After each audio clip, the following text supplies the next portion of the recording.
This is TWIS. This Week in Science, episode number 970, recorded on Wednesday. Yes, it's recorded on Wednesday, May 15th, 2024. Solar flares make all the people look up. You could say that title to like the beat of a particular song. But anyway, I'm Dr. Kiki, and today we will fill your head with space, beetle battles, and orca strikes. But first, thanks to our amazing Patreon sponsors for their generous support of TWIS. You can become a part of the Patreon community at patreon.com/thisweekinscience. Disclaimer. The following hour of programming is not going to sell you a product. There is no supplement we recommend you buy, no wonder beverage, broth, or pill. Nothing to put on your skin, in your hair, or under your armpits. No glowing reviews of new gadgets, gizmos, or apps. The style you have now is better than anything we could recommend for you. You will not save time, get more done, grow a bigger brain, feel better, live longer, or have a more satisfying love life by buying anything from us. Just spending time thinking and learning along with us. We'll do all of that and more for free. Because nothing improves the human condition more dramatically than thinking and learning new things. And the only thing guaranteed to deliver out of this world results with nearly zero adverse side effects is This Week in Science, coming up next. I've got the kind of mind that can't get enough. I want to learn everything. I want to fill it all up with new discoveries that happen every day of the week. There's only one place to go to find the knowledge I seek. I want to know what's happening. What's happening? What's happening this week in science? What's happening? What's happening? What's happening this week in science? Science to you, Kiki. And a good science to you too, Justin, and everyone else out there. Welcome to another episode of This Week in Science. We are back again on a Wednesday night to talk about science and all the things that we thought were interesting to discuss with you. Yeah. I kind of saw auroras. I forgot to look up on Friday night because I was watching the recording of the second semifinals for Eurovision. So I messed up there. But apparently we had really great auroras down in Oregon, all the way down to California. Incredible, like class 4, class 5 maxed out, I think. Solar flare leading to incredible electron storms across the magnetosphere and our atmosphere. Just amazing this past weekend. I did get to see, but one of the things that was interesting is a lot of people were like, I went out, I don't think I mean, it was just glow, it was whatever, but then they used their phones. Long exposure, and the phone chips, the CCDs, were able to capture the pictures of the auroras better than our eyes. So, kind of neat, kind of interesting. You know, our eyes aren't that great when it comes down to it. Our brains are awesome, but we don't do long exposures as well as a timer on a lens on a chip on a camera. Kind of unhelpful with regular human vision to have that. Yeah, but these solar storms, they keep going, and there's some interesting stuff out there. It is the height of solar storm season. So I have some stories about some But is it just flares. hitting that side of the planet? Like, I haven't seen anything. I haven't noticed anything. Really? In Denmark? Yeah. Have you been outside? It hasn't been dark. Oh, no, I haven't been outside. That's probably why. Being outside after dark during we're far north, but we're also, I feel like it's hitting because of the tilt of the planet or something weird, like, and it does stay light a bit later here, but that's, you would think it would just be all Aurora Borealis all the time. I didn't notice anything. Not all the time, but, you know, After dark. Like right now. In the Northern I mean, Hemisphere. If they're seeing stuff in L.A., Uh-huh. you know, like you would think everybody would be in on that. But,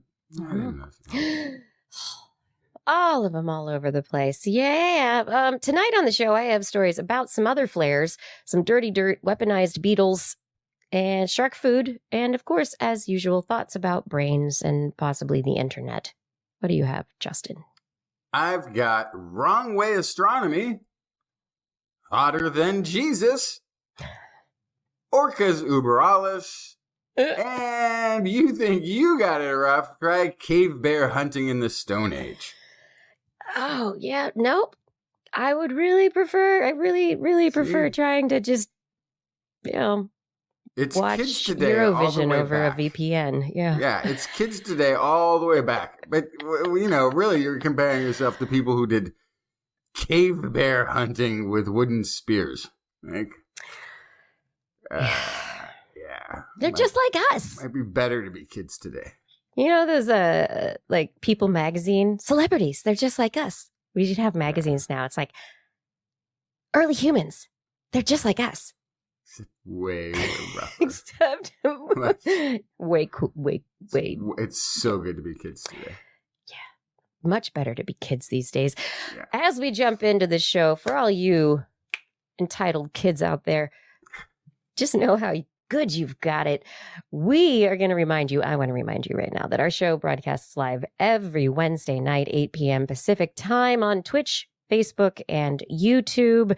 And you can find us by looking for This Week in Science TWIS or TWIS Science all over the place. A few variations out there. If you go to twis.org, that's our website where you can find show notes, links to stories, other stuff that's going on. But, that's pretty much it, right? Now it's time for the science. All right. So I brought up the start of the show with the solar flares because the top story that I want to start with tonight has to do kind of with flares in a way, but not from a star, from our galaxy. Dun, dun, dun. Yeah, just published in the Astrophysical Journal this last week, researchers have reported their discovery of huge, and this is from the title of the paper, huge magnetic toroids in the Milky Way halo. Toroids, Toroids, I say. Oh my goodness.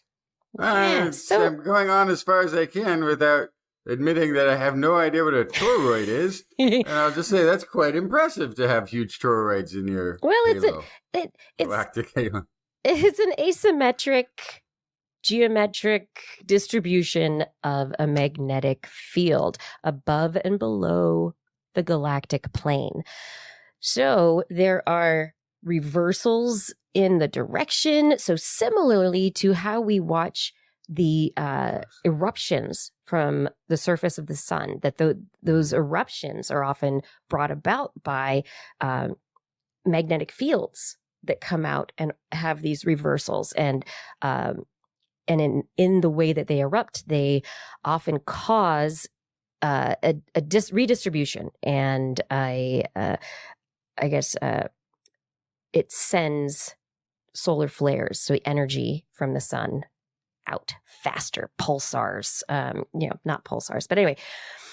So the wobbliness within the magnetic field is what allows the solar flares to escape, kind of a thing? Yeah. And so there's the wobbliness. It's kind of like the magnetic field in our planet. We like to think that it's just like a magnet, and we have our north and south pole, and it comes out the north, and then the magnetic field goes around, and it goes back in the south, it's just perfect. But we've come to realize that there are these weird little outbursts from places around the planet where the magnetic field is differently distributed.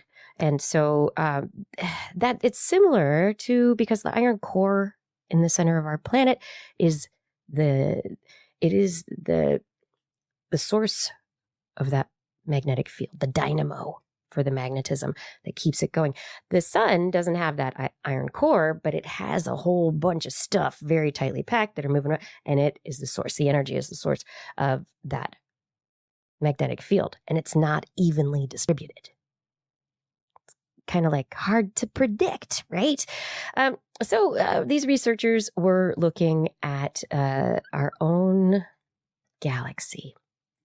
And in the distribution of materials within the galaxy, they were looking using the 500-meter aperture spherical radio telescope, and they looked at a bunch of pulsars. They were looking at the rotational magnetism of 634 pulsars at a bunch of different latitudes. Basically, it's hard for us to see along the galactic plane, so we have to look kind of off of it based on where we are located. And so they're looking at these Faraday rotation measures and getting an idea of what's going on, where, when, how. And in what they were looking at, they determined that there are some very interesting shapes that are coming from the galaxy, that there is magnetic energy kind of similar to the kind of thing that leads to the solar flares from our own sun, but from our galaxy. So I'm just thinking about, we talk about the solar cycle and the solar flare, and it comes and it goes, and blah, blah. We know nothing about like the galaxy cycle. Is there? And is there a change over a long period of time related to surges in magnetic activity from pulsars and other bodies within the galaxy related to the black hole at the center of the galaxy? All sorts of great things. But I think this is a very, just related to what we just experienced in the Northern Hemisphere. This is a very exciting, interesting discovery for our galaxy, and we can relate to it a little bit better. I don't know, how many satellites did our galaxy mess up recently? Who knows? With these toroidal magnetic fields. I don't know, but I like thinking about things at small scales and big scales, and I think it's an interesting interesting comparison to try and kind of put these put these things into perspective. Yeah, it's a scale that I can't comprehend. It's 100,000 light years across our galaxy. It's a little bit bigger than I can hold in my head and be like, oh. Yeah, so solar flares, they tossed a whole bunch of energetic particles from the sun. Oh, that's fun. Sweden didn't lose its electrical grid. That's great. Field. Yeah. I wonder how that works. Mm-hmm. There are some devices nowadays for smart houses where you can plug into the power lines that come into your house, so like kind of at the breaker box in your house, to measure the energy that is coming in and how much different circuits in your house are using at certain times of the day, so you can kind of manage your energy usage better. And we were looking at our energy usage, and it was really fascinating to watch during the solar storm compared to the days before when there had not been as much solar activity. And when the solar storm hit, there was a lot of it shifted a lot. There was a lot of variability. You were picking it up. You were recording it, basically. That's amazing. Through our breaker box. Cool. Yeah. Our power did not go out, though, and we were able to watch Eurovision, and that made me happy. So made everything okay. It made everything okay. I don't know. I mean, baby lasagna didn't win, but I'm all right with Switzerland. Do you want to talk about space things? I don't know what the words you just said were before. Yes. So in a story that is completely upending what I thought I knew about how things work in space, And continuing along, the galactic halo. Team of MIT. Oh yeah, I have one. researchers- I have one more picture. So I'm gonna do one more picture of this galactic halo because I forgot to show this one. So while you say you can go on, but I'm gonna share this really cool picture here. Now I want to see the picture. Okay. Yeah. So there's the galactic halo. So you got the galaxy is there. There's a whole spinning galaxy in the middle. And the And the halo is magnetic- like this Yeah, fuzzy blob of Mhm. like sort of outskirts, outer edges, if you were, of the galaxy. Of our Milky Way galaxy. Okay. So I think I got this picture of this 100,000 light year across thing in my head pretty good. And then a team of MIT researchers, including several undergraduate students, uncovered 3 of the oldest stars in the universe, stars that formed between 12 to 13 billion years ago. In the far-flung, distant, faraway, not in the distant, faraway parts of our universe, mind you, but these stars they found are right there in that Milky Way's halo. Wait, what? What? Exactly. Okay. So like our universe, we're like looking at like 14 billion years, 14 and a half. I mean, and then if you depending on who you ask. yeah, and Yeah. if you account for extrapolation of space-time moving apart and all that expansion, then maybe 25 billion years. But what in our own our galaxy isn't supposed to be that old? Yeah, the oldest stars Yeah. that we see are usually in this range. And they're always like, oh, well, you're looking at a galaxy that formed 12 billion years ago, or a star that's, it's billions of years old out there in the faint, distant regions of the universe. Super, super far away and long. Toward the beginning long time ago. of time. Yeah. So these stars are here now on the halo of our Milky Way. So what? They're Why? they're nomads. They've been traveling. Yeah, so these are dubbed SAS stars for small accreted stellar system stars. These ancient celestial bodies were once part of their own primitive galaxies before being captured by our own Milky Way as our Milky Way grew up. So today, these are remaining as sort of the sole survivors of that original galaxy, circling the outskirts of our current Milky Way. Yeah. At super fast speeds. Amazingly, this discovery took place in a classroom. They were analyzing data that was collected over years from the Magellan Clay Telescope. Oh, fun. The assignment was sort of an exercise for how to search for ancient stars. So, this is the ones that we are normally talking about, really ancient galaxies and what have you. Mm-hmm. Maybe almost too far away to do this analysis. But you can do this on stars that you can get maybe a better view of. And so what you do is you look for particular features in the stellar spectrum corresponding to specific wavelengths of light that correspond to particular abundance of specific elements. And in the early universe, it was mostly hydrogen and helium. There was very low abundance of other elements like strontium and barium. A lot of the heavy metals aren't going to be seen in the stars. So using these techniques in the class that they learned in the classroom, the students were combing through the star data of Magellan Clay and eventually pinpointed 3 stars that hadn't been studied before but had super low elemental abundances that hinted at, that fit with at least, an ancient origin, like early days of the universe. So they go, okay, because you wouldn't expect them to have certain elements because of the age and maybe the size. So they go, oh, okay, well, this mystery is pretty big, but the mystery didn't end there because these these ancient stars don't fit with the rest of the galaxy. Hmm. That we're in. It's a classroom full of investigative scientists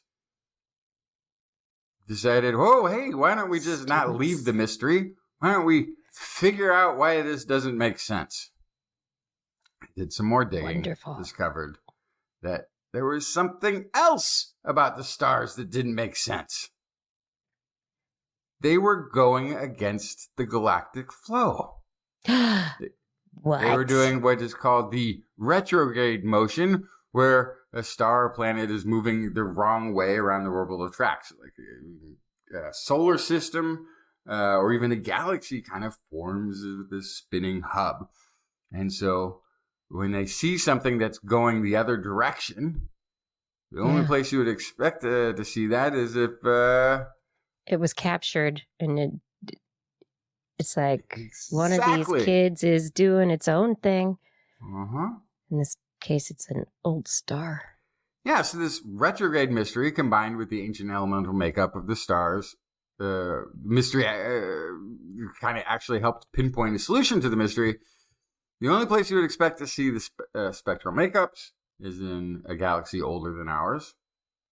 And the only place you would expect to see stars that move in a direction against the flow of the rest of the galaxy is stars that move in the wrong direction is if they were part of a different galaxy. So most likely these stars are part of an ancient galaxy that got merged or absorbed or captured by our own at some point in our history. So they then even went further and looked at previously published research into Milky Way halo stars and looked through the composition of ones that had been studied that had low strontium and barium abundances.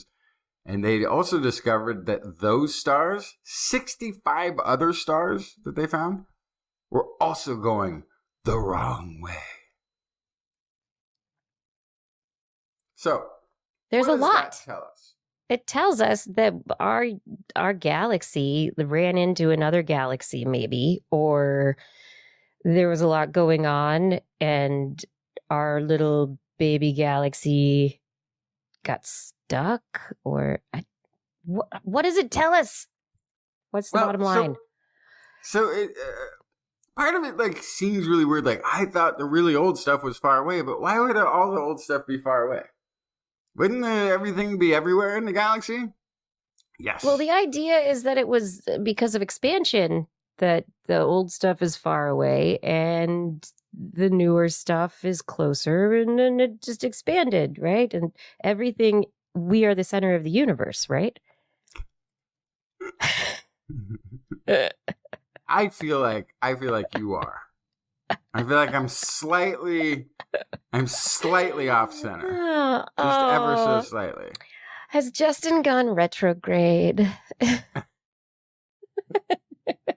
But yeah, it just means that, of course, the most ancient stars in the universe, they're also part of the Milky Way.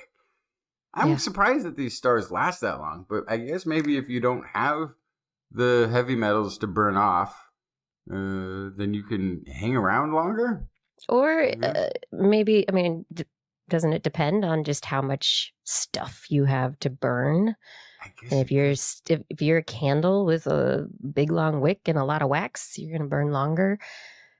Yeah, right? Even against that galactic wind. So the other thing is then, this actually is a fantastic opportunity now, because normally we can tell that stars like this exist in super faint galaxies that we have captured in the far distant parts of the universe. Now it turns out we can study stars that likely make up those galaxies right here in our own backyard. Fantastic. Yeah. I think also on top of that, it's okay, we can look at the old stars closer and maybe look at a little more of the dynamics of their evolution and what makes this old stars tick. It's like figuring out why certain humans live so long. What's going on there? I know. They don't eat ice cream. That's what I've heard. I don't know. Some of them drink lots of whiskey. I have no idea. Yeah, but not ice cream.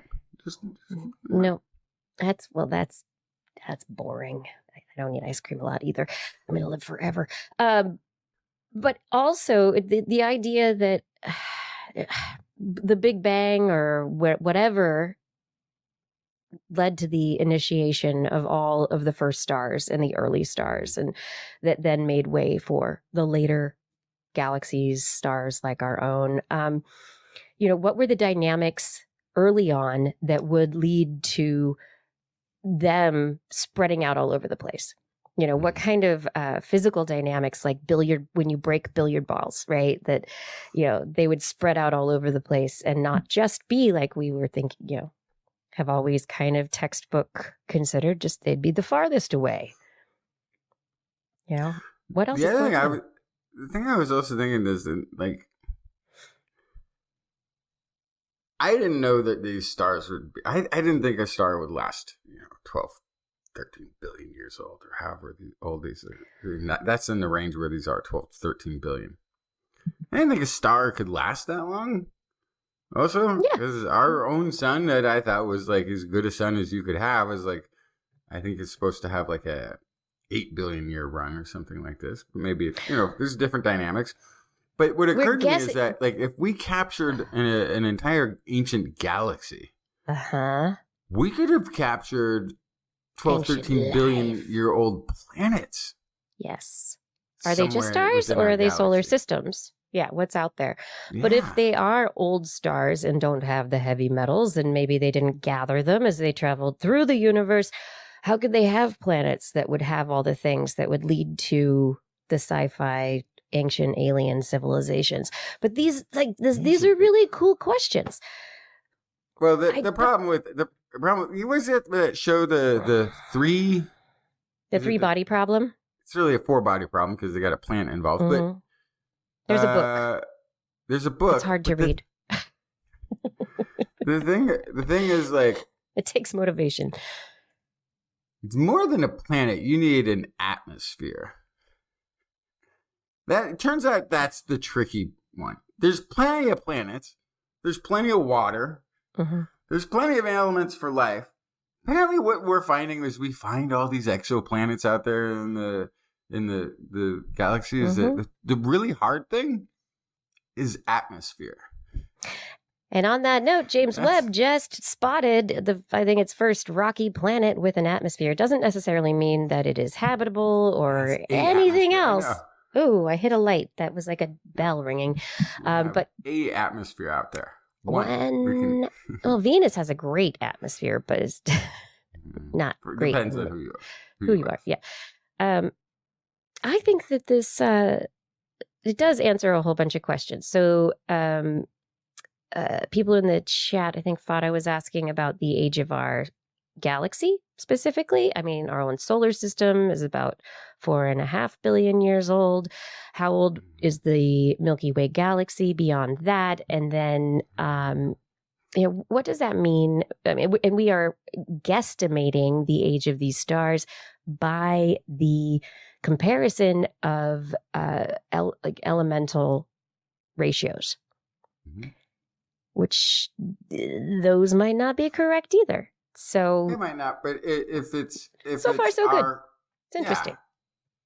Yeah. We'll go.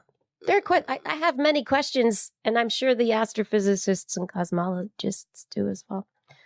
Yeah. I see you thinking. Well, I mean, because the idea is that those elements are all that could have been used to form stars in the early galaxy. That was the thing. Right. And so when we saw that far, far away in what looked like early galaxies, oh, okay, that makes sense. This is all that was there to make up the elements. And then we see these stars and we can say, they fit the early universe. There's a possibility that they're not that old and that maybe the other elements burn off in time. I don't know. Maybe they just got started in an area of our solar system or just space. I mean, they are going retrograde, which is, they are not traveling in the way that our solar system. Right. Or our galaxy even. Sorry. Our galaxy. They're not from our galaxy. Yeah, but maybe they came from a part of space that just didn't have a lot going on. But they're big questions. We need to get our faster than light space travel on, everybody. But before we do that, need to send people. Oh. No, we can send robots. It's totally Okay, fine. And right now we have robots on Mars, which is great. And so these robots have been able to check out the ratios of isotopes in the sediment in Gale Crater in Mars.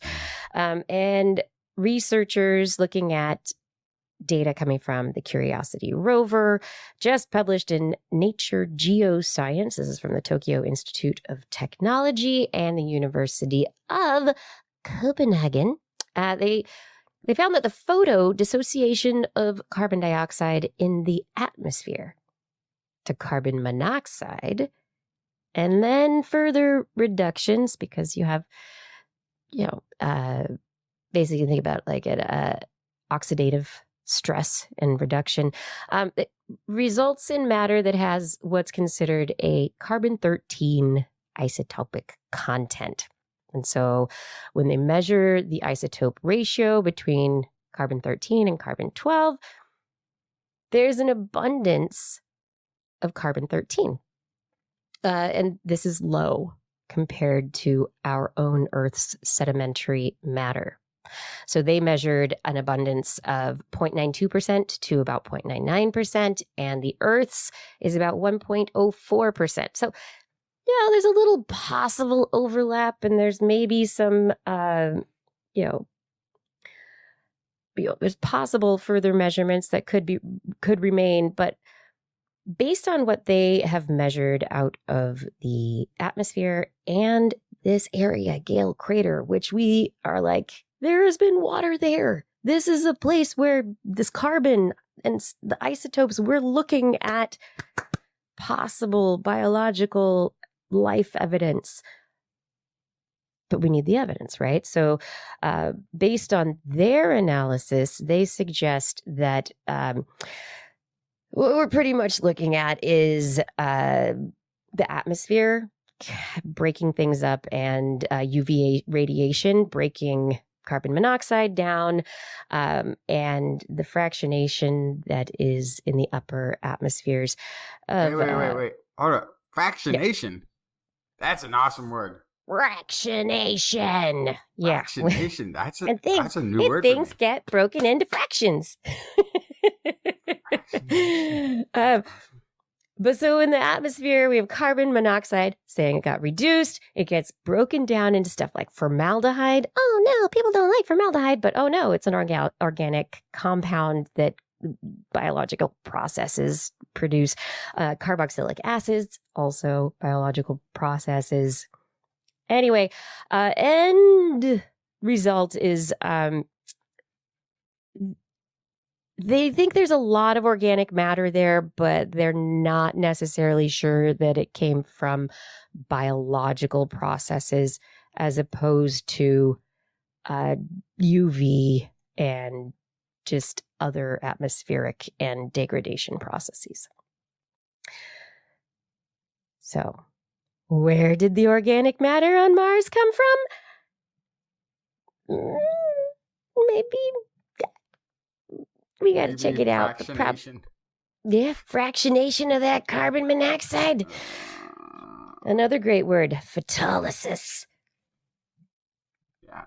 This is why we have to just find actual fossils. Yeah. We can't just it turns out all the stuff that we thought would be special about life is kind of everywhere. Yeah. Anyway, carbon isotopes, different mechanisms. They came probably not from actual life, but probably from the sun fractionating everything. Oh no.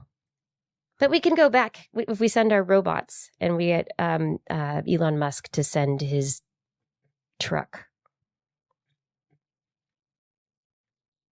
This is my new idea is that the Cybertruck is specifically not for people to drive.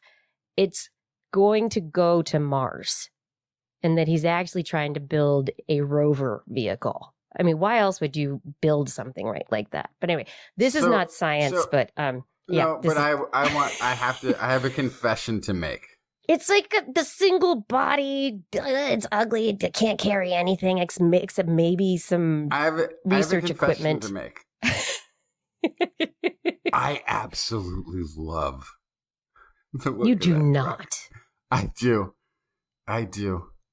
This might be the end of our relationship, Justin. No, this is what a kid of a certain age thinking the DeLorean was the most amazing car. What I thought cars of the future would look like when I was a child. Like, this is exactly what I would have drawn. And when I saw that, I was like, oh, everybody's going to want that and love that. And then there's like people like, I don't like it. Oh, exactly. I'm like, that's fine. At some point, there's going to be a bunch of these people or these used Tesla trucks that nobody wants. Great. And I'm going to be like, I'm going to have a fleet. I'm going to have a fleet of them. What was the car from the late 80s, 90s that was like a car truck?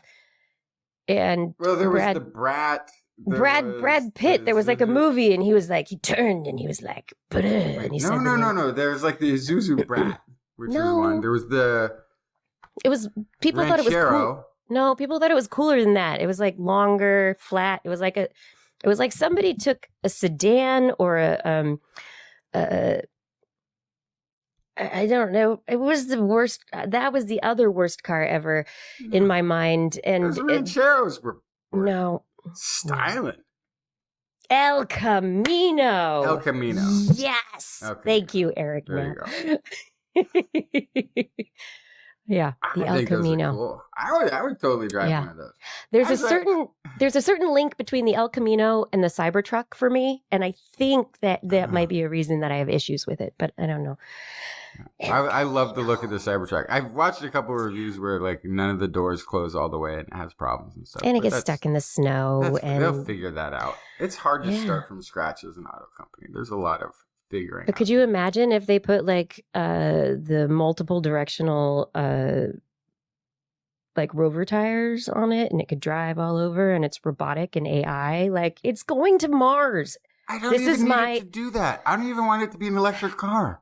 I know. I just like the look of it. It's part of Musk's plan. I just think it looks cool. Yeah. and I'm no fan of anything associated with the vehicle or any personalities associated with the vehicle or companies associated with the vehicle. I just think it's gorgeous. You said it was cool, but it also could be hot. Do you think it will be hot? I think it's hotter than Jesus. Like, you know what else is hotter than Jesus?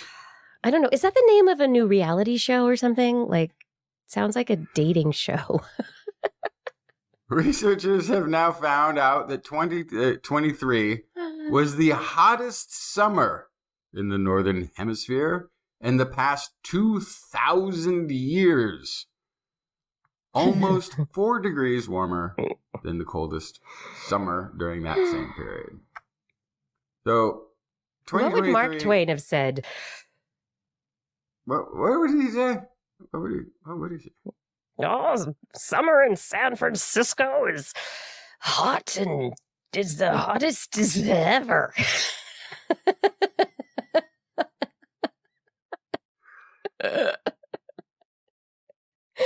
I'm sorry. I'm in a mood tonight. Yes, Mark Twain, not all of his quotes were as quotable as some of the famous ones. Some of them were just him kind of mumbling on about the weather in San Francisco. It's muggy today. That's a famous quote of Mark Twain. It's very muggy today, he was known to say. Summer in San Francisco is cold as the hottest day in hell. Okay, back on track. Sorry, tell me a story. 2023, hottest year on record. How can we tell it's the hottest year on record? Because we have records that go all the way back to around 1850-ish. Yes. But that's not 2,000 years. How do we go back 2,000 years? Well, by using past climate information from tree rings. Oh, okay. Yeah. tree rings can give us a clue Nice. into climate going back. And some of this is, old trees. We can go back over 3,000 years if we're looking at sequoias. Mm-hmm. Those are some of the oldest trees that, they live for they can live for thousands of years, these trees. Beautiful trees. Yeah. Yes. But that's one data point in one place in the Pacific Northwest of the United States. It's not good enough to tell us a global anything. But by also using archives of fossilized trees, we can also look at tree rings from the past as well. So they don't have to be a living tree. The great thing about the tree rings is you can read them. If somebody has created a log that they've used to, say, support the foundations of a Roman house, right? Or something like this. So you can actually still use, or something that fell into a bog might be even better. You can Something use preserved or possibly even petrified. Yeah. So there's all sorts of methods of acquiring these, but there's archives of these tree rings that can provide the context that have annually resolved, absolutely dated information about past summer temperatures. And how do you know when a tree was? Well, what's amazing is they've gone through in these archives and these collections and matched up old fossilized tree rings to create a continuous map over the years. So in consulting this, yes, it looks like this is the hottest summer, even allowing for the natural climate variations over hundreds of years. 2023 was still the hottest summer since the height of the Roman Empire, exceeding the extremes of natural climate variability by half a degree. And it's not that things were even hotter that back then. It's just before that. It's just sort of this is how far back we have a reliable multi-point record at this point. It's not that but things were much hotter before the Roman days. No, it doesn't mean that. It means this is our window. But it's still, the tree rings are still indicative of rain, moisture content, the ability to grow, or not, as they had to preserve their water, or it was being the respiration was taking it away into the atmosphere. I think tree rings still are not like satellite data. And that's one of the things, people are, well, it's not satellite data, but we really, we don't have satellite data that goes from back. the Roman era. We don't. So we do have to use these indirect measures. But we can go back, and look at not temperature necessarily, or water these indirect measures like carbon dioxide or carbon isotopes that are trapped in bubbles, in ice cores, or in soil samples. There's all sorts of ways, but this is one more piece of data, right? That's a specific measurement that agrees with a lot of the trends. The results are published in the journal Nature. They suggest also that, at least for the Northern Hemisphere, that's, what was it? The Paris Climate Agreement, something? Yeah, the Accords. That wanted to limit warming to 1.5 degrees Celsius above pre-industrial levels. Has been breached. Broken, zoom past, in the rear view, distant memory, party over, oops, out of time. We are beyond that threshold already. We are, but if Blair were here, she would remind us to talk about the fact that it's great that we have this data that's coming together to let us know what's happening, how quickly it's happening, where things are going. But there are a lot of engineers and scientists who are also working on solutions, on looking at ways that aren't like oh, we're going to put our market stock stuff in a forest, and oops, the forest burned down. No, not but just that rearranging and we're not they've- there's not just rearranging the deck chairs in solutions. We are actually trying to use technologies to reduce the amount of carbon dioxide that is released, the amount of methane that's being released. NASA just picked its 4 missions that it's going to do primary tests on for measuring factors on Earth, like methane emissions. And 2 of them are going to end up receiving a bunch of funding to actually go into orbit around the planet and measure factors on the planet and keep track of what's going on. We're going to measure it while it happens. That's yes. good. Yeah, but the whole thing, the deck chairs you're talking about, it's a big lie. Oh yeah, no, we've talked about it many times on the show. It's they've done is dedicated land to grow trees, and if you add up the land, it's more land than they have available to grow trees on, and yet we've done it because we pledged a thing. Wait, but you just said you're going to do it, but that doesn't mean you did it. No. But we pledged it. We declared in a pledge that we would do it, and that's the same thing. I feel like I feel like I'm that kid who tried. I feel like I'm that kid who tried to sell chocolate bars around the neighborhood, and people pledged a certain amount of money to buy chocolate bars. And then when I went to deliver I'd go to deliver the chocolate bars, and they're like, "Oh, I don't have the money. I'm sorry." Oh no! Oh, no! There might be a reason I'm not really a joiner in those kinds of efforts. I haven't really taught my child that he should go sell magazines or chocolates or want to buy some Girl Scout cookies. Yeah, no. Anyway, I am an optimist and a realist, and I believe in humanity and our solutions. But right now, I might actually believe in tiger beetles even more. Tiger beetles. Tiger beetles? Tiger beetles are a cute little beetle. I mean, I don't know if you would think they were cute or not, but I think they're a cute little beetle.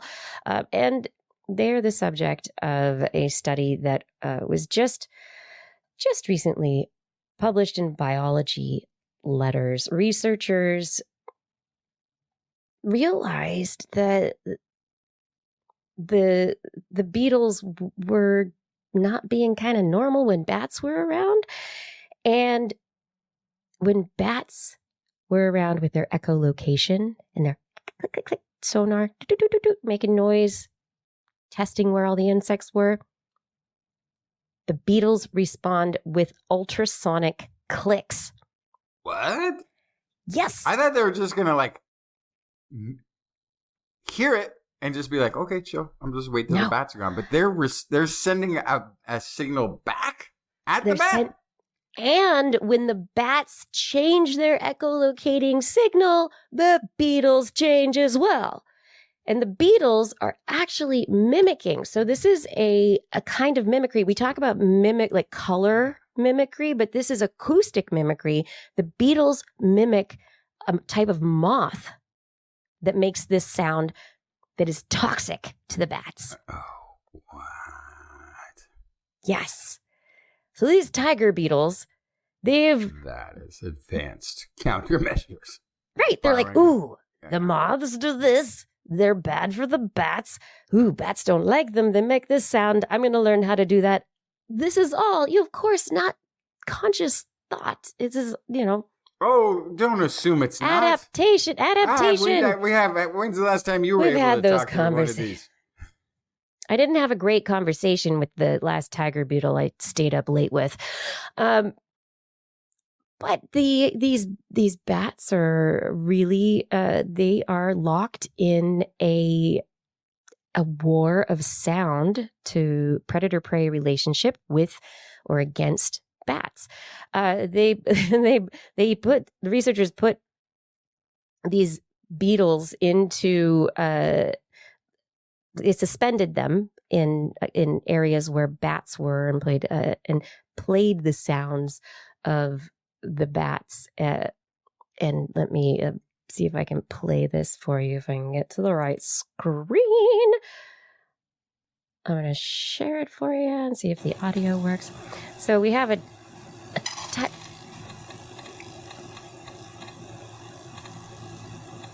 I don't know if you hear it, but it's kind of like a it's a very high pitch. You hear that at all? Yeah, I heard that the first time. I heard it. Yeah, Kind of a and the sound second, going on. it's got a very different, a interesting sound to it, and so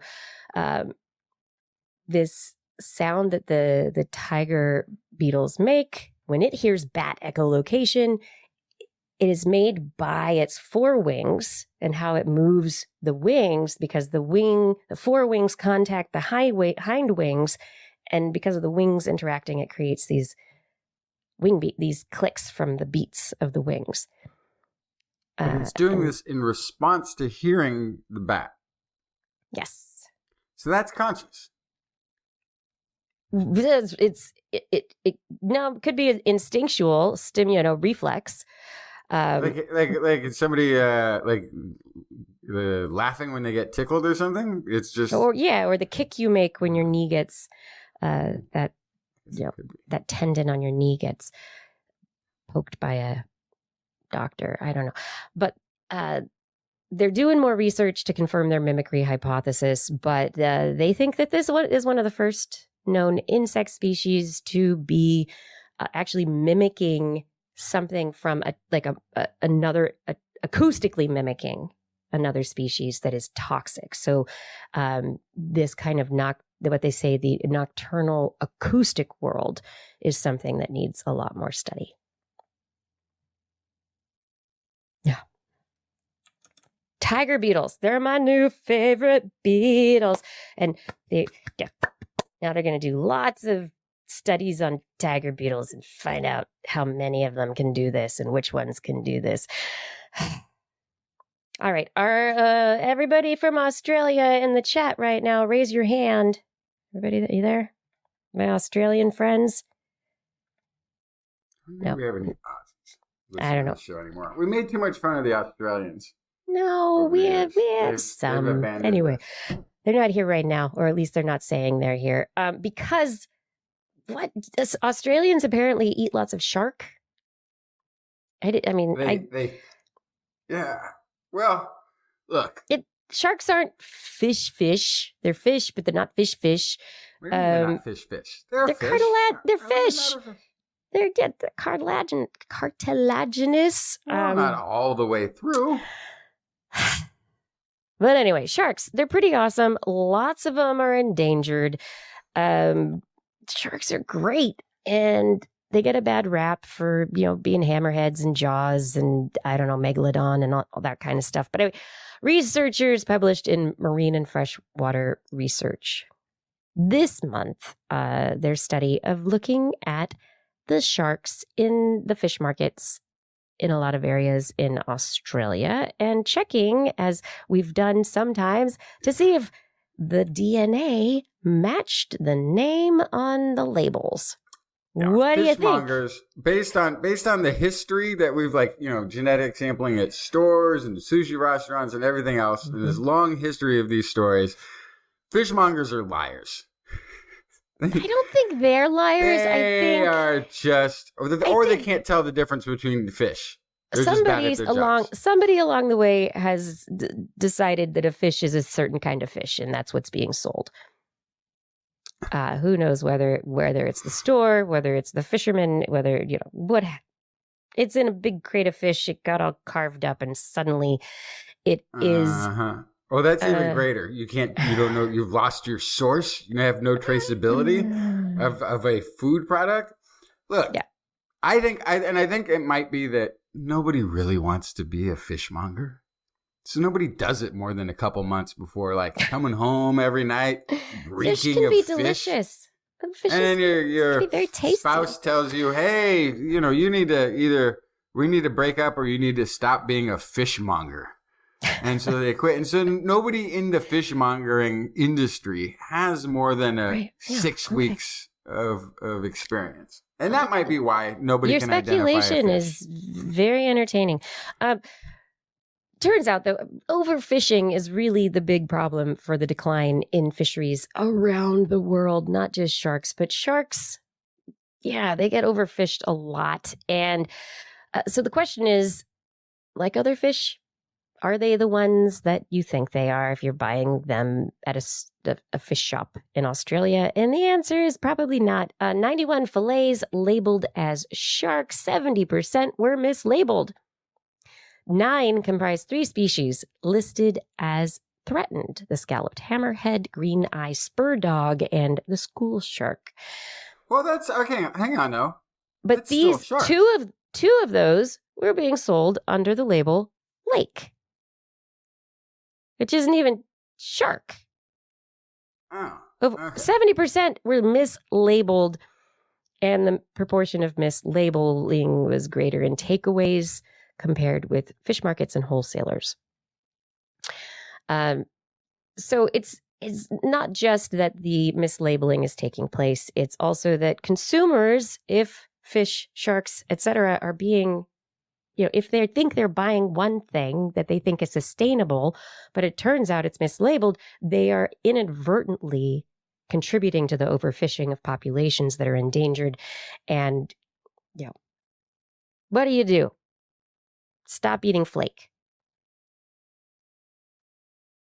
Stop eating the sharks. I think they need to start arresting fishmongers for fraud. Mislabeling. But just Reliable information is lacking. Certainly. Yeah, and it's a food product, so that's kind of terrifying, isn't it? That we have a you think you're buying cod, but suddenly you find out it's crab, and you have a shellfish allergy. No, and it came from different waters, and it's a different species than you thought, and and the reason we don't know is we didn't catch it, and somebody else said it was, and so we said good enough. Just hand it off to you. Like, that's not a food chain. That's what is it? A surprise? Food surprise? Food surprise! That's not great.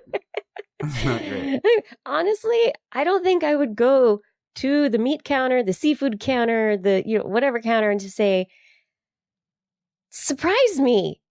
Like, I would like some meat in a bag. Oh, no. Can you be more specific? Nope. Nope. I just want a meat surprise. Thank you very much. That's like spam. I don't know. Cook it up whatever it is. Ew. We hope that you are listening to TWIS or watching TWIS, however it is, wherever you are, and enjoying our show. We're here every Wednesday, 8 p.m. Pacific time, to talk about all of the science stuff we think that's interesting. If you enjoy this show, please head to TWIS.org. That's the website where you can find show notes and links to the podcast, and you can subscribe to the podcast, and also find all sorts of other things related to the show, like our Patreon account link. So if you head over to Patreon through TWIS.org, you can support us in an ongoing fashion.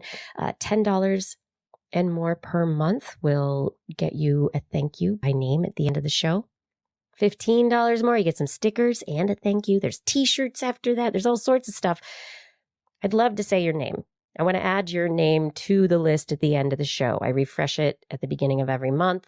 So I have if you want to get on that list, head over there and do that Patreon. But we just appreciate your support in helping us keep this going. The other way is to head to Zazzle. Zazzle is our merchandise store where you can find t-shirts, you can find sweatshirts. I'm wearing my TWIS sweatshirt tonight. It's a little zip-up hoodie. It's got, I'm going to undo my headphones. It's got art by Blair, who is hoping to come back and join the show and test out whether or not she can come back on a few episodes here in the future. Fingers crossed. We're looking forward to that. But it would be great to get Blair's Animal Corner back on the show. It would be fantastic.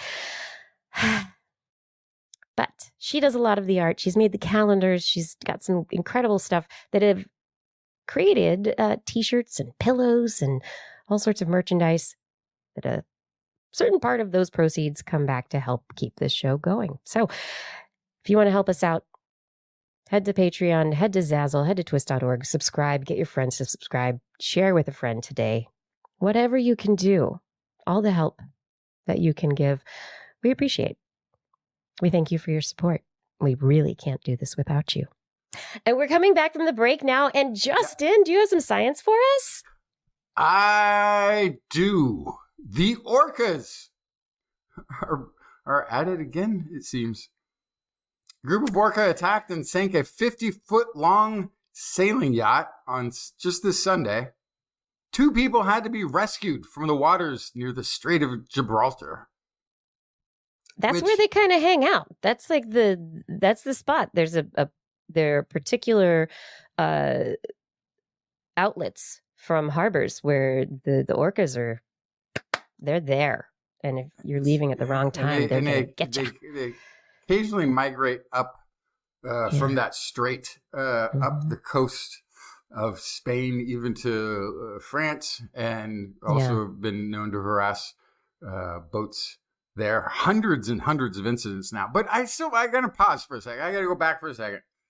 Because 2 people had to be rescued from this 50-foot-long sailing yacht. Is that a normal-sized crew for a 50-foot sailing yacht? 2 people? It can be. Yeah. I mean, you have automated, you can have automated jib stays and things. Like there are... Jib stays? Well, isn't there like still manual rigging and hoisting? Somebody needs to steer? I have no idea. What if one of them can't cook? What if neither of them can cook? What if they just a crew? What if they just had a motor and they're like, we look cute on our 50-foot yacht with sails that aren't working and our motor? No, you can go out, 2 people. People do this a lot. It's totally doable. Go get yourself a few issues of Latitude 28, and it's a great sailing magazine. Great community of people. Yeah. Okay. I know. I know nothing about sailing. I just see. I was like, do it. Did they just save 2 people? What happened to the others? Or I guess it could just be 2 people were on a 50-foot sailing yacht. I just don't understand how that works. Okay. It's possible. I mean, you might be asking the right questions, but I'm just going to go with this was a couple of people who are doing their life trip there, and the orcas got them. But this sank it. Like a lot of times they get harassed, they get turned around. I've heard more and more often they get attack sunk. The rudders or the props or whatever the things are. Keel. The keels. Anyway, the incident was yet another of what has been an emerging phenomenon of orca attacks that has researchers stumped. And in the hundreds and hundreds, more than 500 of these encounters have been recorded. So far, there are 2 main hypotheses regarding the baffling behavior. One is that it is just a fad. It's a thing the orcas are into right now. But since it has no like immediate survival benefit to these marine mammals, they might just give it up as quickly as they started it. The researchers are pointing to orcas in the Pacific Northwest, where there was a group that famously spent the summer of 1987 sporting dead salmon on their heads as a fashion statement, perhaps. But that one wasn't that. That is different because there are the fish eaters and the mammal eaters in the Pacific Northwest, and they're 2 completely different populations. And the fish eaters are local, and the mammal or it's the other way around. The mammal eaters, they travel up to Alaska and come back down. They're like more migratory or nomadic. But they're completely different groups. Sporting dead salmon on their heads only lasted that one season, and to be fair, fashion did get weird in the 80s. Like shoulder if pads? you didn't live it, you have no idea how weird it really got. But it was like it was strange in the 80s, especially the late 80s. It got really weird with the fashion. So maybe they were just trying to participate. The other main They couldn't do hypothesis- flock of seagulls hair, so they're like, oh, I just put a salmon on my head. School of salmon. They try things. Right. You know, They're smart social animals who it might have been together. working to bait other things. I don't know. I have no idea. So, but the other main Fantastic hypothesis idea. of this boat attacking fad, if it's a fad, is that it stems from past negative encounters with boats. Yeah. There can be boat strikes. There can be fishermen. There's reports that people There's also are competing with competing for food orcas sources. attacking. That people have thrown dynamite into the water to scare off mammals because they will attack the tuna that they already have caught. That they're fishing.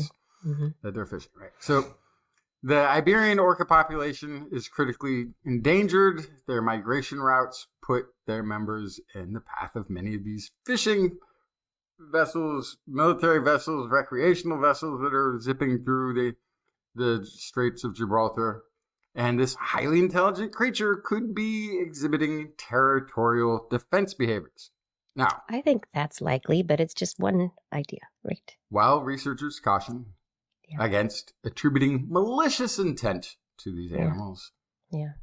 vengeance for past ill-met encounters with boats and the humans aboard has been speculated.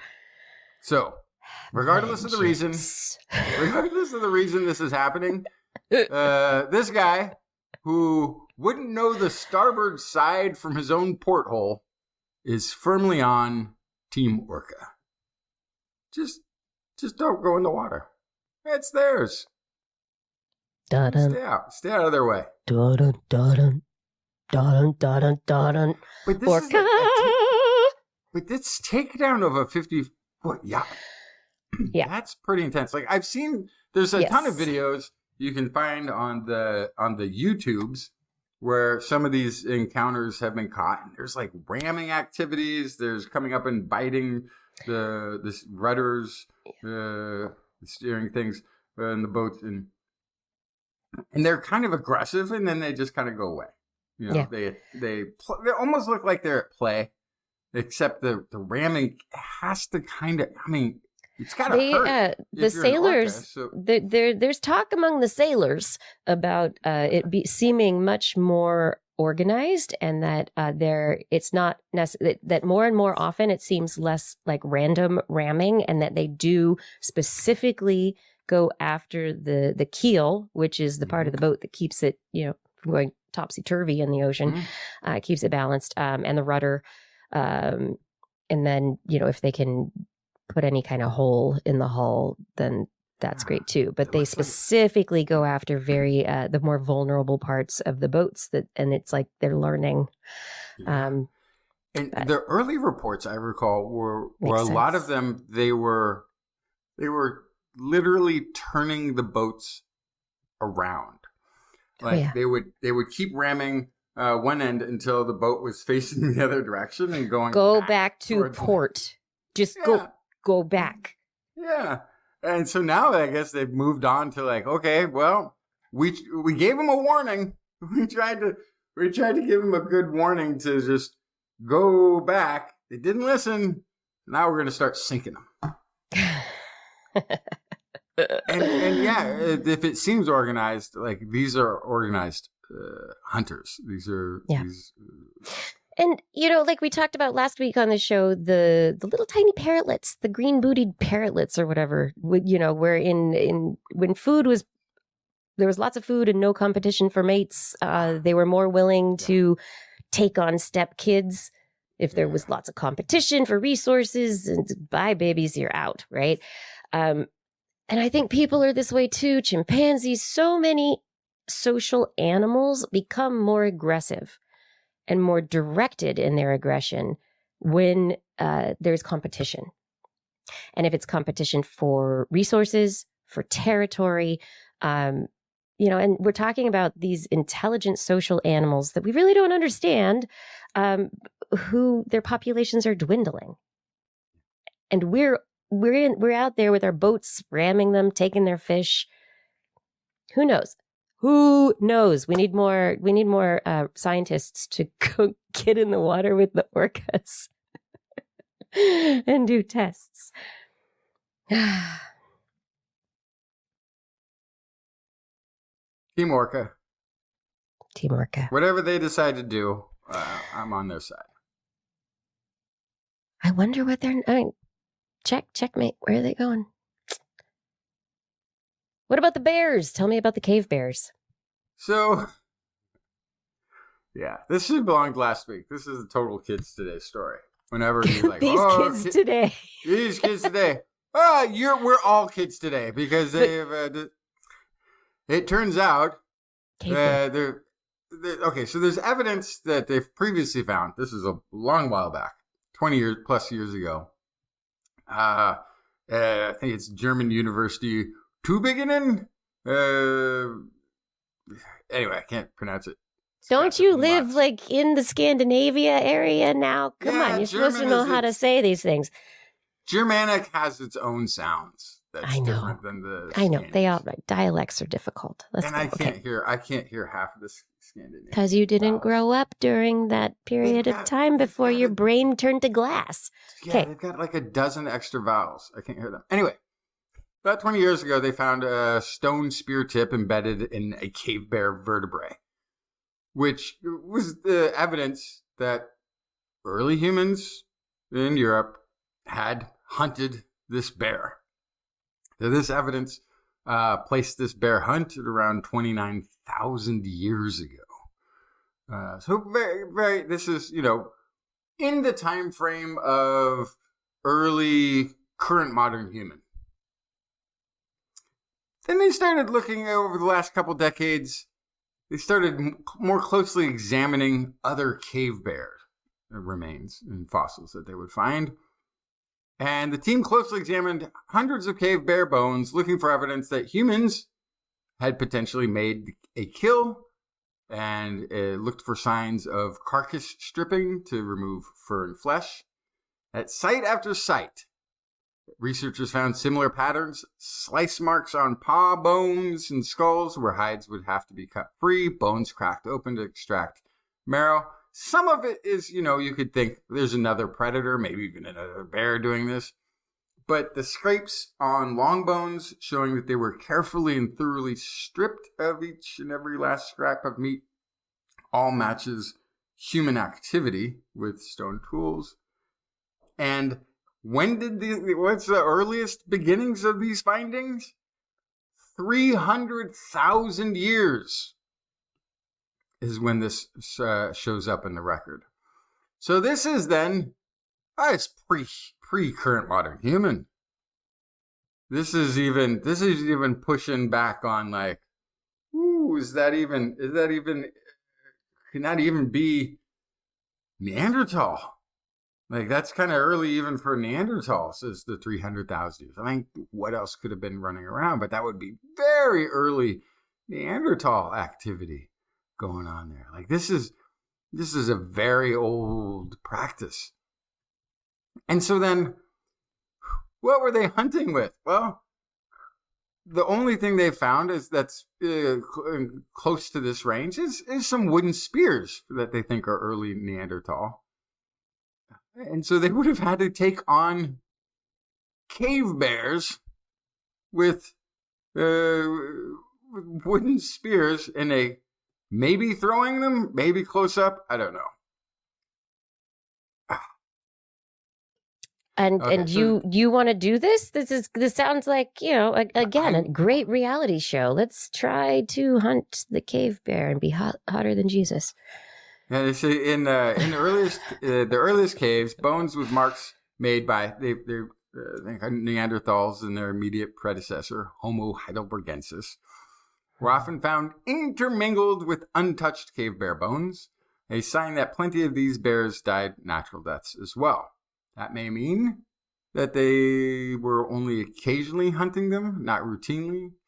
But starting 40,000 years ago, things changed. Almost all the cave bear bones in caves occupied by modern humans were modified, suggesting hunting became more systematic. That sounds like the current modern human way of doing things. Yeah. We won't just hunt bears sometimes. Let's go get all of them. Let's get rid of them. Let's drive them all off of a cliff. There's not a lot of like major predator animals in Europe. And I think that the early current modern humans, when they got to Europe, decided, hey, you know what would be great? Is if we didn't have any big predator animals anywhere. What if we just got rid of them all? Because what's the only thing, like a cave is a nice shelter. You're kind of safe from the elements. You can But the start a bears are fire, in there. But then the bears come in and they That's ruin the bears. everything. Yeah. Yeah. You get the sticks because you have to poke the bears out of the caves. But the bears are big and there was the glacial maximum that there was a cold spell that began about 27,000 years ago, and it lasted a mere 7,000 years. no time at all. Cave bears apparently became a tempting target. One, animals could dependably be found in caves, hibernating. So they were there, and they were probably sleeping, which actually makes the whole picture of the cave bear hunt of early man a little less dramatic if you're stabbing a sleeping bear, right? I mean, they're going to wake up, so then you got that all to deal with, but still you get a good, Yeah, I mean, that aggression is probably a good reason why we don't have pet bears instead of pet dogs. Yeah. Like, okay, you go in with a couple of buddies, there's like, okay, on the count of 3. 1, 2, wait, question. Yeah, what's 3? What do you mean? Oh, we haven't invented numbers yet. Oh, that's right. Okay, hang on. It's too late. Too late for you.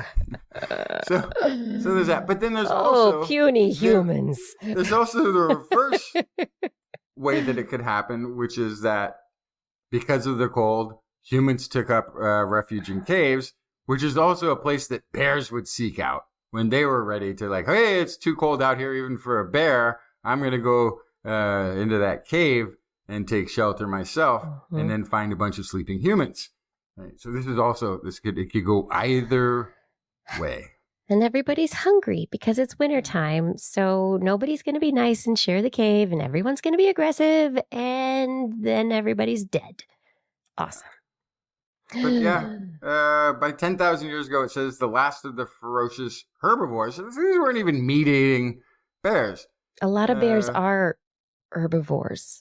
I mean, we talk about the vicious meat-eating bears, but like bears really do like to eat the nuts, the berries, the honeycomb, the termites. They're insectivorous but they're not obligate carnivores.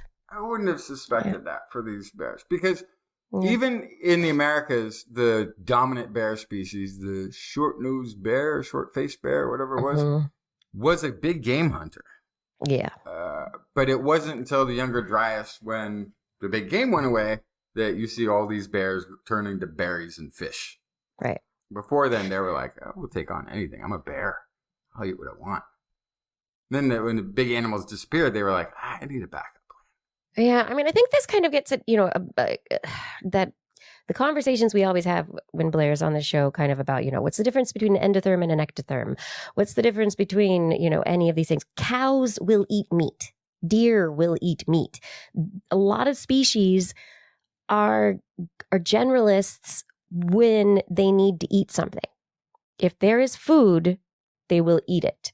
So there are, yes, certain species that are adapted to be better predators and to be like cats. We know they need certain amino acids and they are obligate carnivores, but a majority of species are going to be much more, they're generalists.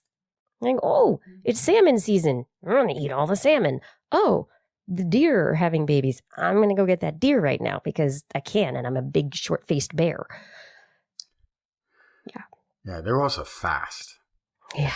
They're fast. But I'm so glad my ancestors survived with their wooden sticks. Well, it's the second time you mentioned this Blair person. I think I got a message. Remind me again, who is this? she would maybe be talking during this part of the show. I got a message from her possibly that she might want to try coming back at some point in the end of the month, maybe. Oh, that would be so cool. She wants to do an experiment or something. I don't know. Talk about Cool. the animals. Like the bears. I would like to talk. I'm going to add a quick story on to your cave bear hunter story. And it comes back to a story that we've talked about previously. In 2023, there was a study in which the researchers surveyed, as this is stated in the abstract of the paper I am looking at right now, ethnographically known foragers and found that women hunt in 79% of foraging societies, with big game hunting occurring in 33%. And so based on this analysis of foraging societies and whatever, they were like, boof, ladies been hunting for a long time. And so the authors of that study question the existence of gendered division of labor altogether.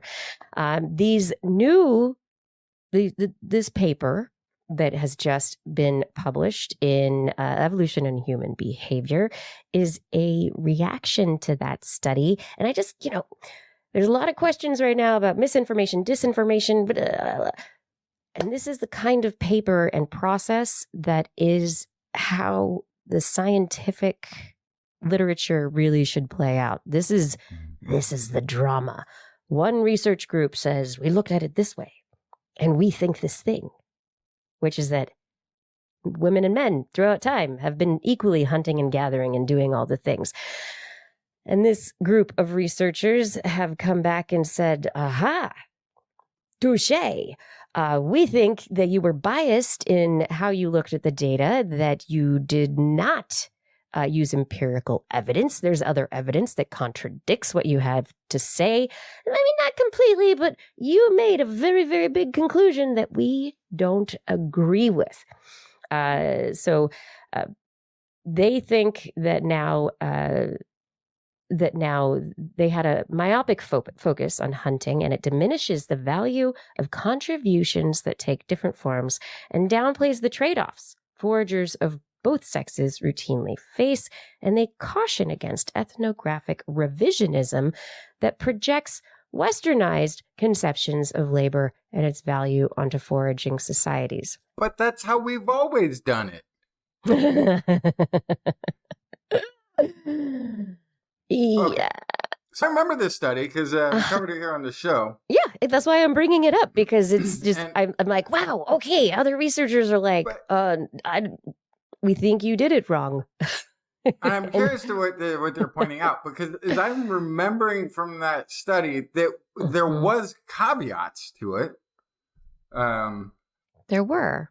There were caveats, which is when it came to big game hunting, it was almost entirely male dominated, but that there was a lot of smaller game hunting that the groups of women were doing. So there was some weird thing that the women tended to hunt with dogs more, like if going out with dogs to assist in the hunting, but that would also make sense for small game maybe. But there was a lot of nuance in that way that they presented that information with this study. Yes, the overall take on it would be men and women hunted. There's no difference in the sexes. But in that paper itself, there were a lot of differences that they had. Nuances, yes. Yeah, that they pointed out. So I guess if you read the headline and you would say like, oh, you're biased headline. Yeah. But still, there was a lot of range and region and specific stuff. And yeah. Yeah. So anyway, I just wanted to bring this study up because it's interesting that it's a new published article that's coming out that argues that the way that they did their analysis was biased. They looked at a societal level and not at a more individual level, what they call they provide no evidence that they conducted a paragraph level analysis. I don't know what that is for ethnographic research, but anyway, they say that the analysis is not replicable. So the question is now, can somebody else replicate the findings? And they say that the women's hunting was coded as a binary variable, recorded as present or absent. There was no minimum threshold for inclusion. And that overall, the estimate of 79% women being involved in hunting is substantially higher than previous quantitative assessments of 7%. And so because of such a giant difference between these numbers, they think that the original authors, they say, it's worthwhile to consider selection bias, which may be possible. But I enjoy the research battle, right? This is the thing. It's like a rap battle, except not as entertaining, but possibly entertaining if you look at it the right way. I'm just putting myself in the shoes of a hunter of oldie times and passing by a giant bush of berries and go, oh, those look good, but too bad there's not a woman around to pick them. I can't. I won't forage. I can't. I don't know how. Would never. Or being out and seeing going out to pick berries as a woman and seeing a sleeping cave bear and going, too bad there's not a man around to kill it. Like, I will not poke it with a stick or throw rocks at it. Which might have just actually been the wise choice. But I think the idea that when you were living in a hunting, foraging society, meaning that's what you did to survive all of the time, that you would pass up meals because of some sort of cultural preference. Like, I don't buy that at all either. So. Yeah. But we have, a comment from YouTube about the research battle, cognitive bias at its finest, great work by the challenging team. And so, this is what it's about, is let's look critically at the research, at the data, at the analysis, and let's critique it. And let's say, hey, I see these, it got published, so it went through peer review, but we think that what you did you didn't do it right. So what needs to be done better? Is another group going to go and do it again? Will the original group redo their analysis? Is what will come here of this? And I do not believe that this group of researchers in their new paper is simply bringing this up because they don't want there to be a change to the traditional view of men hunters, women foragers. I don't think that's it. I think it is actually, it is a fair statistical and also methodological critique. We'll see. And I do appreciate the drama of it all. No, I appreciate these types of back and forths. There's actually very little of it in science. For the volume of the papers that do get published on, the thousands of papers that are getting published a day in this current environment, which there's very little. There's very little of conversation going on back and forth. It used to be that was it. It was that the journals were where that many papers. Yeah, now we have social media, and we have actually there's a lot of the conversation happening on the preprint side because people are publishing ahead of peer review, getting the comments, and then going back and fixing what they did before they even go into peer review. So I think that what we're seeing in the journals is not necessarily like as dramatic all the time as it kind of used to be, but it's fun to look through like Science or Nature or the big ones and see the snarky comebacks that researchers have to certain papers after it's fun. It's like, science soap operas. Yeah, we'll see where that goes. But Anyway, the brain, it's flexible. How do we take in so much information without just being completely overwhelmed all the time? By forgetting a lot. We do a lot of forgetting.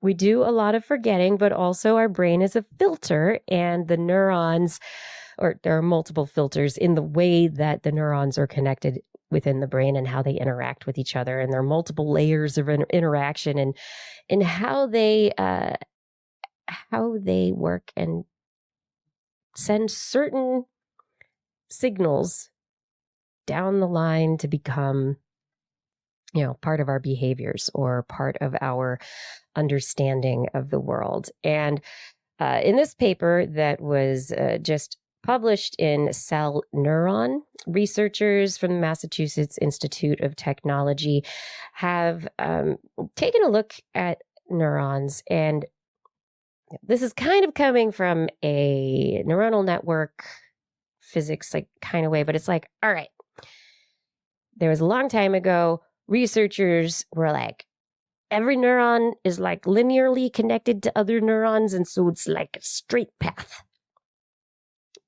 But if that were how everything worked, the brain and our behaviors wouldn't work the way that they do. So for a long time, people have been like, we think that there's more going on there. So there's got to be, each cell has to have more than one function. There has to be multifunctional activity in neurons. And maybe they're actually in these, which we've seen in a lot of studies, there's ensembles and networks. And so what you have is not just different neurotransmitters, but you also have different inputs and outputs. And so you have different levels of stuff that lead to selectivity of action.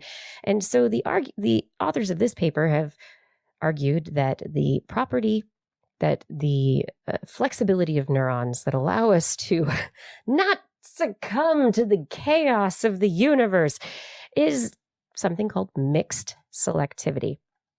And in this mixed selectivity, it is pretty much that instead of being linear, where it's like neuron to neuron to neuron, where it's like photon to eye to visual cortex, and then from your eye, then maybe it goes too slow, not doing enough stuff, not connecting with enough things. You could never multitask.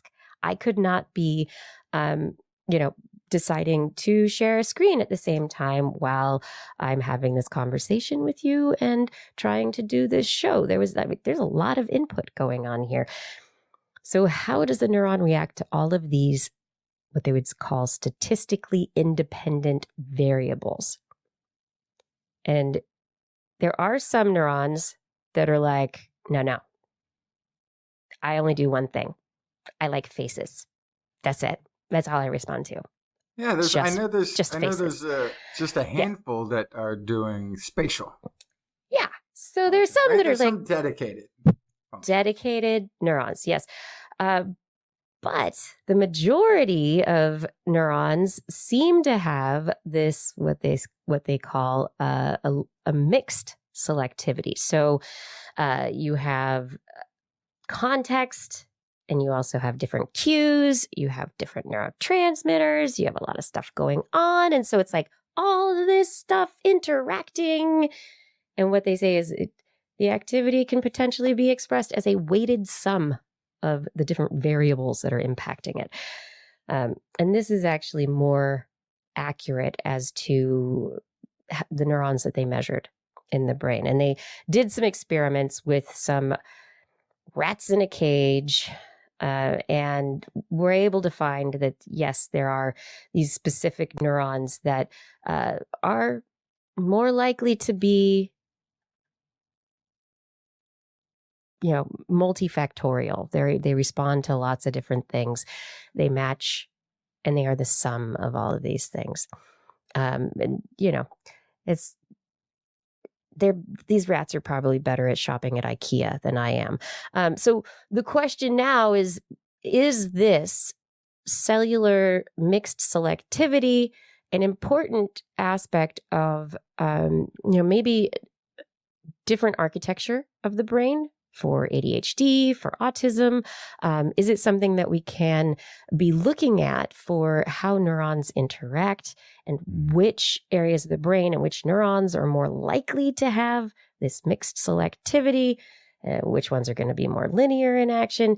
And can we potentially genetically modify some? Can we use this understanding to help high-level cognitive function in the brain. Right now, Yeah.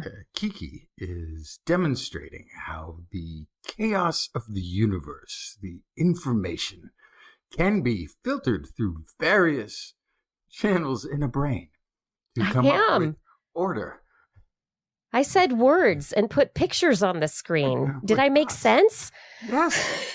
Okay. Yes. No, this is what I'm saying. You're demonstrating how I try. all these possibilities, and it's now filtering through different logic channels of a brain, all of which apparently I'm now learning are illusions that are based on how your neuronal construct may happen to be, but can reveal actual truths about the chaotic universe surrounding. It's an amazing demonstration.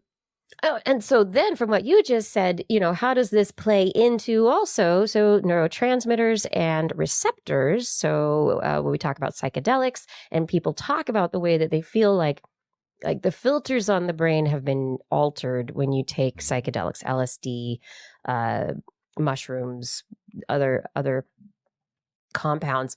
And a lot of times they're acting on different serotonergic receptors. They are acting on dopaminergic receptors, and that's changing the input and output of neurons. And so that weighted sum of activity of neurons is going to get changed. And as a callback to earlier in the show, you can actually get a time exposure through your eyes, where images will remain. What is it? The trails from certain psychedelics I've experienced. Light will stay in your vision. Persistence of vision. Persistence of vision. So you can kind of get those time. Maybe you can see the Aurora Borealis without the phone. I don't know. That would be awesome. We'll have to do a poll. Darn it. I missed my chance.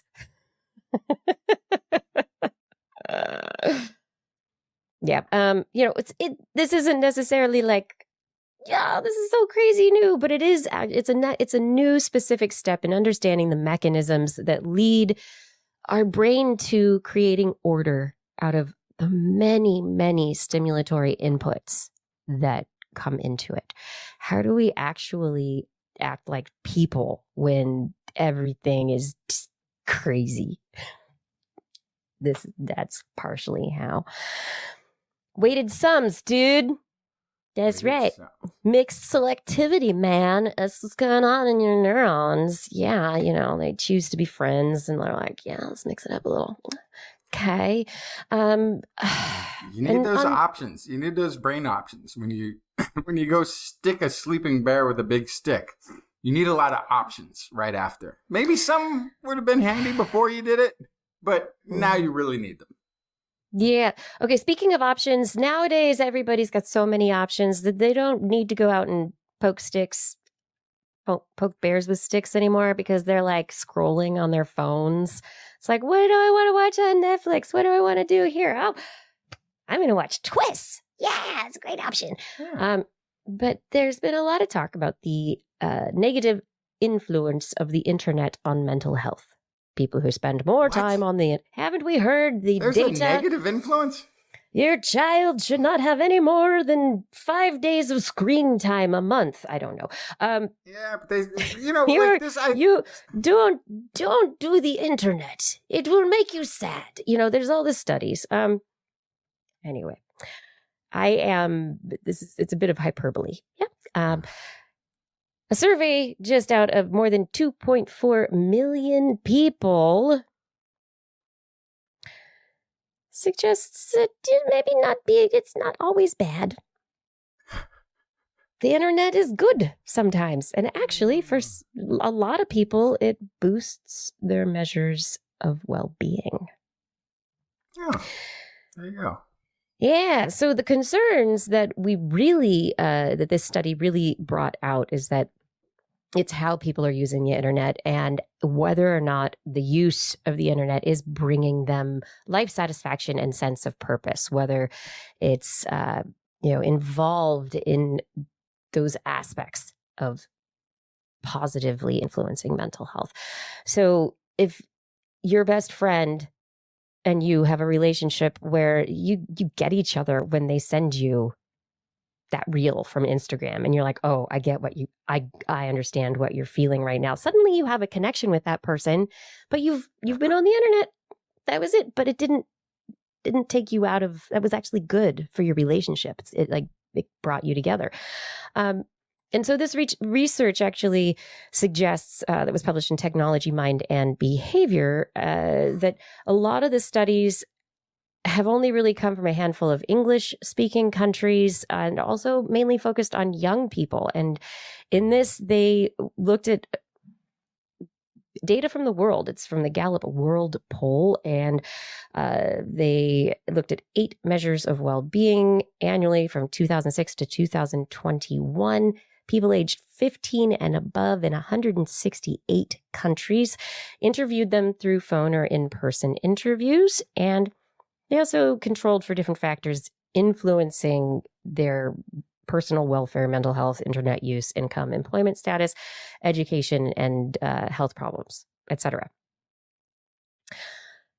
On average, people who have internet access score 8% higher on measures of satisfaction with their lives, positive experiences, and contentment with their social life as compared to people who don't have access to the web. So there's benefits out there. What they did see, which is related specifically to news about mental health and young individuals, is that women aged 15 to 24 who reported having used the internet in the past week were on average less happy with where they live. They don't know why. That's not something that was addressed in this study. Other people than other individuals their age who didn't use the internet. Okay. So if they, in the last week, had used the internet, they were less satisfied, less happy. So perhaps that's because of social. Sense. Yeah, it's a hard time of life, but also you're doing a lot of life comparisons. Like, where am I at 15? Oh, somebody else is living their best life already at 15. Oh, I'm way behind the game of life. I'm trying to catch up now. Before that, the teens, I don't think anybody thinks about that. And then after, you're like, I don't care what other people do. Yeah, peer pressure and the wanting to fit in and, if you keep up with the Joneses. And especially in this current climate, when the Joneses are AI bots producing content on social media to the point where it's not even other people that you're comparing to. Or it's people who have created a persona where everything is, they've taken 500 photos to get the one photo they post. They're not really on a beach someplace. They just, I don't know, put a truckload of sand in their living room. With the green screen. With a green screen. Yeah. There's so many things, and we think we're comparing ourselves against reality when what we are doing is seeing what people want you to see. People put on it out there like this image of everything's happy in my life. It's all good. It's great. I'm on vacation. Oh my goodness. Yeah. I think overall the internet is. I think it was better. And I feel like it was better. Well, okay. Let's not. Don't go back to the old days. Back when the internet was better, back when he had the BB forums and, we had AOL Messenger and. And the thing is, I think the reason I think it was better is because it was clunky and it was all people making stuff. People were making stuff. Websites. It was people's, and it means maybe some of the information was less credible. That might be possible too. There certainly wasn't as much access to scientific information as there is now. more play and creativity, and now it's more business. It's so corporate. Like, and then everything wants to feed me a cookie with 200 vendors. Like, why do you? I need just want a 200 chocolate people? chip cookie. Come on. Look at the chocolate chip cookie recipe. How can I need that many people? Oh, when I go to websites, I'm either like reject all cookies, or I'm starting to take the time more often to be like, if saying no to the cookies reduces the functionality of the website, then maybe I'll accept your cookie. But whenever I see that list of turn off this, turn off this, turn off this, and then you just turn off the website. I just like, you know what? You leave. I don't even really need to go there that bad. That's I do that too. There's other websites. Bye. Do I need to be here? No. No, I don't need to be here. Goodbye. Well, if anyone out there thinks that our website asks for too much stuff, I don't even know. I think it's like a plugin. So if you go to our website and it asks for cookies and we're saying all this stuff, and then we go there and it's like 800 vendors on it. No, actually, like really let me know, because I want to make sure everybody's happy. And anyway, if you give me information about you, it's because you want to, and not and because we will track you, but in like a good way, like we want to make sure you're doing all right.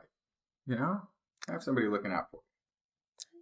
I do want to make sure everybody's doing all right out there, and yet it does depend, I think, on how people use the internet. If you are doom scrolling, I mean, the word doom in doom scroll, it kind of implies that there's a negativity there, right? It's the misinformation, and it's also escapist. Has also become a really big problem. Escapism, I think, is fine, but it is the doom scrolling escapism into the worlds of misinformation that then people take out into the actual meat space world and try to apply. These are the things that these are the bad that the internet that we knew we were born. These are a few of my least favorite things.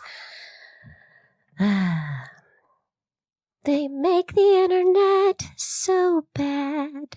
Everybody, we can use the internet in wonderful ways, and we really need to be a part of addressing how the internet evolves moving forward, especially in this age of AI. And there are many organizations and a lot of effort in trying to get people in Congress involved in this process of determining how we're going to deal with artificial intelligence as it with respect to content production, video, audio, text, all the stuff. How is it going to be used? What are we going to, is it already out of the box, or do we trust the big corporations to regulate themselves?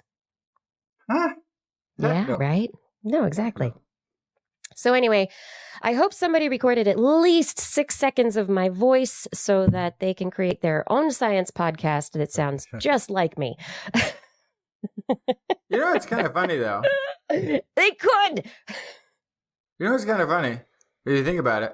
What were the corporations complaining about 20 years ago? Oh, the internet. People are sampling music and downloading music for free, and they're taking all of this content and they're just taking it. And now the corporation's like, hey, we can use AI to sample all this creator content that's out there already and create our own content based on it. That is, then we can trademark because they put it out there. We can sample it for free. Oh, perfect. I mean, some people, they've been sampling it, so I can sample it. I'll sample it. I mean, derivative works, okay. Right? We're going to sample you now. Lawyers are going to be busy and rolling in it for so long. But they're going to be AI lawyers. All the lawyers are going to be out of work because at some point it's just they're already doing it. They don't really need lawyers once you have them. No. And as we're saying, AI, based and yes, as we're saying AI, I do want to let everyone know yet again that the algorithms that are based off of large language models, natural language models, learning models that are based off of like clustered probability statistics and can be very biased and are probably already biased. And then as we react with them, and then humans have weird inputs that are probably going to bias it even more. So yeah, let's get real, everyone. Yeah. Thank you for joining us for TWIS. It's been a really nice time tonight talking with you. Yeah.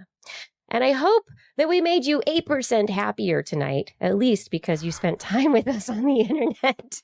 8% more.